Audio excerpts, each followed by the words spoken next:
What's up, guys? So, in this video today, I'm going to be talking about the fighters in the UFC who I think are a little saucy, who could be on that juice. Now, keyword could be. Quick disclaimer, all of these people, all of these fighters I'm going to be mentioning, they are not on the sauce, they are not on the juice. I am simply jealous, and I am making a funny video on why I think they have to take stuff because they are better, and they look better, and they're stronger, and they're physically better than me. That is what I'm saying. But regardless of that, these fighters, I think they're a little sus. I think they're on that juice. And these are guys specifically that aren't as well known. Like I'm not gonna be putting no like Paulo Costa, um, even like an Azamat Murzakanov, people who are just like even like Manel Karp, people who are already known as being kind of sus or have already, popped before. These are guys who I think are a little sus. These are guys in my personal opinion. I look at them, I'm like, man, I think he could be on that stuff, I think he could be juicing a little. But anyways, let's get straight into it. The people that I'm picking aren't really known or that famous for being sus. This is just my personal opinion. This is just people I think, I see some factors here. I'm looking here, I'm looking there. I'm like, you could be on that sauce, you could be on that juice, you could be kind of sus. Now with Shavkat, he doesn't have like a crazy physique or anything. He's not super jacked, shredded, or any of that.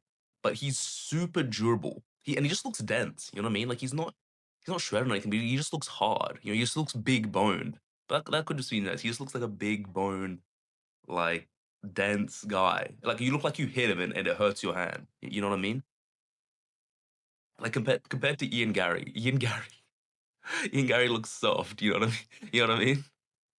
Whereas Shavkat, he's just like, he got that Genghis Khan, sort of build, that Genghis Khan sort of genetics. And he's super durable.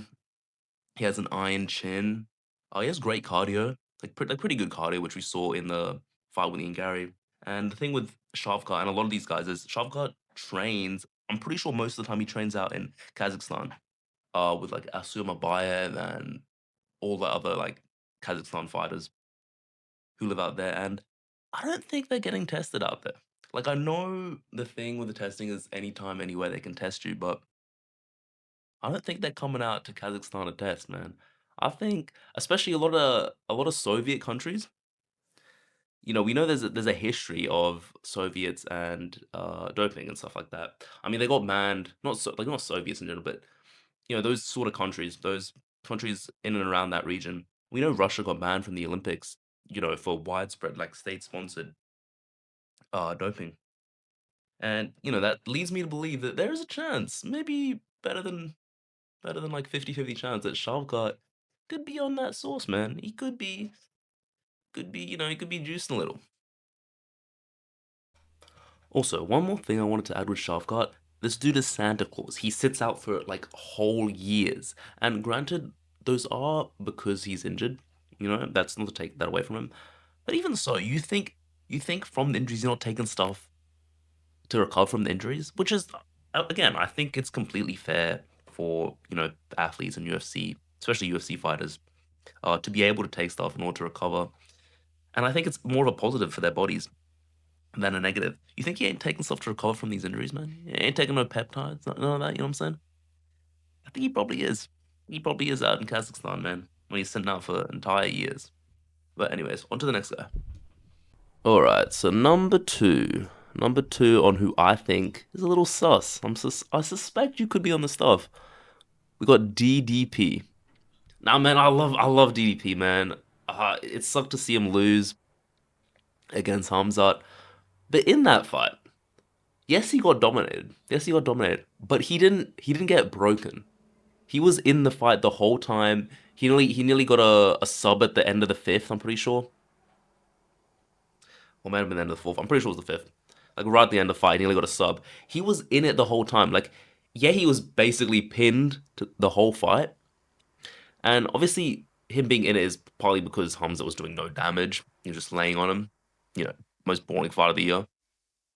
Championship fight of the year, that is. But DDP is very durable. He has great cardio. We've seen in the Strickland fights. In the Izzy fight too, he has great cardio. And, he's goofy, obviously, and he kinda just trudges at you. Kinda like Charlie, he's got this cinder block head, he has a great chin, he kinda just trudges at you. Like, in the Izzy fight, Izzy was, doing his feints, his style bender, his style bender, I'm doing the feints, he's doing the all that, and DDP was just kinda just walking at him, tanking it, just trudging him, kinda like a Frankenstein's monster, if you know what I'm saying. If you know what I mean, like, that takedown he landed, on Izzy, I think, to finish the fight, he kinda just, like, laid on him, kinda just fell onto Izzy, and, yeah, it took him down, like, there was no technique at all, like, he didn't even he didn't yeah, he just, like, just fell over and took him down and just rolled onto his back. Obviously DDP has, he has great power as well. Not like one shot KO power, but just it's kind of like a kind of like a Justin Gaethje, just like a I don't know, what would you call it? Like not power, just like that grunting kind of force of his punches. And this guy's shredded, man. Especially when he was at welterweight. That could just be, this guy has a great work ethic, great dieting, but he's shredded. Also, he trains out in South Africa. I don't think they're testing out in South Africa, man. Like, they probably are, but I don't think they're rushing to go over to South Africa to test him, you know what I'm saying?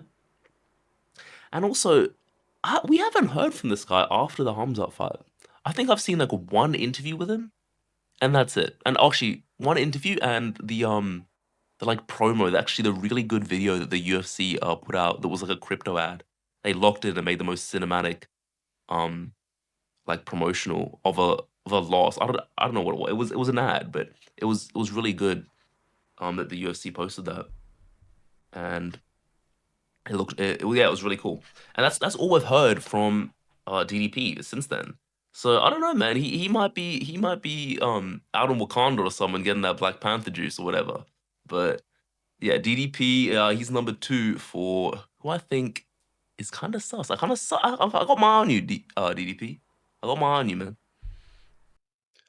So number 3 on who I think sauce, who I think's on that stuff, on that sauce. This is actually why I wanted to make that video. Why I wanted to make this video, sorry. And it's Arman Sarukian. Now, Arman Sarukian, bro, I'm so sauce to this guy. Now, I like him, man. I think he deserves his title shot. He's a top contender. He has a super entertaining grappling style. Unlike, we're not gonna talk about those guys. But yeah, he has a super entertaining grappling style.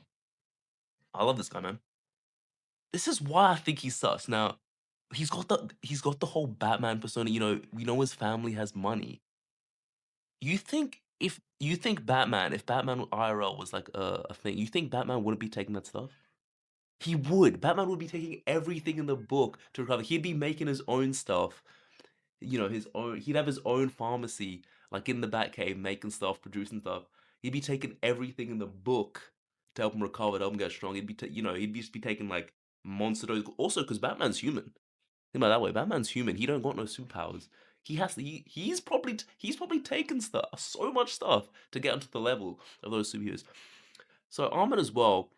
I think with Armin, this guy also never fights. He's taken huge layoffs. Like, I mean huge layoffs. But he's still competing. Like, he's doing like RAF and like these other grappling tournaments. And I'm not sure if those guys test or anything. Probably not very strictly. Probably not very strictly. He comes around once a year, puts on a pretty good performance and dominates. And this guy's physique is insane, man. He's like 5'7" and yeah, absolutely shredded to the bone. But really, it's that Batman kind of comparison that makes me think he's kind of because if he has the money, if you have the money just in general, you can get away with a lot of stuff. I think he has the money to not only beat these tests, but maybe even get like custom. Because that's the thing, people can get custom stuff that they can take that are made by doctors, that they can't, that are like what do you call them, the tests that they can't pick up on, you know because it's its own thing, like they don't know, they can't test for it. So, Almond, man, I got my eye on you, man. Kind of sus. You might be taking that sauce, but then again, like all these guys, you could just be a freak of nature. Now, for the last guy, you know how I said I like most of these guys, I'm a fan of them. Not this guy, man. I got Mosvar everywhere. Now, with Mosvar, obviously, he don't really have that much power, but he's durable. He's super durable, super jacked. He has great cardio. He always pushes the pace. Obviously, he's undefeated, and I know I'm not sure if I'm pretty sure he trains an American top team in the States actually, not in Russia. Obviously, he spends time in Russia, but I'm pretty sure his main um place to train is American top team. But that's neither here nor there. The thing, the thing, the main thing that makes me sus of Moskva is, if you're in the MMA community, I don't know if I'm allowed to say this on you. You know, his wife was a little bit younger than him, when he married her. Not in a sort of a not legal way. You know what I'm saying? And because he's okay with doing something like that, that makes me think morally he's also okay with taking that stuff, taking that sauce. You know what I'm saying? I also just don't like this guy. He's boring. Like he's boring. I know people like, oh, Mosfeld deserves the title shot over what's his name? Diego Lopez. He deserves it over Murphy. He's undefeated. That's cool, man. No, if nobody wants to watch Volk's last fight against Mosfa be a boring 48-47 split decision smudge fest from Evloev. Like, no one wants to watch that. That's why you're not going to be, especially the second pay-per-view like Paramount card. Nobody wants to watch that. Would just kill the UFC's ratings. The deal, Moz, you're not getting title shot, Moz. Sorry, you're not. I think that's why they gave Diego the title shot. That's why they made Paddy Pimblett, Justin Gaethje. That's a whole like another topic, but that's why I think that they kind of robbed people of title shots in like these first couple cards. It's just because they want super banger fights with super big names like Pimblett, like Diego Lopez, who's going to bring in that Spanish speaking audience to the UFC. They just want to lock in and put on super marketable events for the first couple cards of the Paramount deal. But yeah, Monsoir, you know, he's kind of a Diddy, man. He's kind of a Diddy, and I think Diddy would have no problem taking that sauce. So Monsoir, I don't mind you, man. You're sus. In more ways than one, you're sus, buddy. So anyway, that's the end of the video. Just a quick one today. I just wanted to make something real quick, get back to posting again. I got more videos lined up, ready to post. As I said, I wanna post more and be more consistent on YouTube. Really try grow my channel over this year. And yeah, let me know in the comments what you think of my opinions. It's just like there's nothing serious with this video. Just fighters I think are a little sus that I've sort of good reason to think could be on the stuff. If you made it this far, thank you so much for watching. Like, comment, subscribe, blah blah. And yeah, I'll see you guys in the next one.